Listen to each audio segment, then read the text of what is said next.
So ஒரு scholarship ஸ்கேமில் மாட்டிக்காமல் இருக்க இதெல்லாம் தான் நீங்கள் கண்டிப்பாக கவனிக்க வேண்டிய முக்கியமான ரெட் ஃப்ளாக்ஸ்.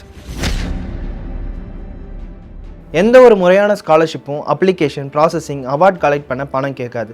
ஒரு சின்ன ப்ராசஸிங் ஃபீஸ் தான். இந்த டேக்ஸை கட்டின உடனே உங்களுக்கு வந்துடும்னு சொன்னால் இட்ஸ் அ ஸ்கேம். ஸ்னேகா மாதிரி ஏமாந்துடாதீங்க. உறுதியாக உங்களுக்கு ஸ்காலர்ஷிப் கிடைக்கும், கண்டிப்பாக நீங்கள் தான் செலக்ட் ஆவீங்கன்னு சொன்னால் அது போய். Scholarships are competitive, nobody can guarantee it. நீங்கள் விண்ணப்பிக்காத ஒரு ஸ்காலர்ஷிப்பில் இருந்து இமெயில், கால் ஆர் மெசேஜ் வந்து யூ ஹவ் பீன் செலக்டட் அப்படின்னு சொன்னால் பி எக்ஸ்ட்ரீம்லி காஷியஸ். இந்த ஸ்காலர்ஷிப் இன்னையோட முடிய போது இப்போவே பே பண்ணுங்க அப்படின்னு சொன்னால் அது மோசடி. Scammer wants you to act fast without thinking. உங்கள் கிரெடிட் கார்டு டீட்டெயில்ஸ், யூபிஐ பின், சிவிவி, ஓடிபி இதெல்லாம் ஒருபோதும் கேட்க மாட்டாங்க.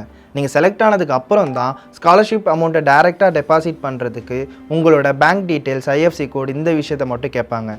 யூபிஐ பின் கேட்டால் உடனே பிளாக் பண்ணுங்கள்.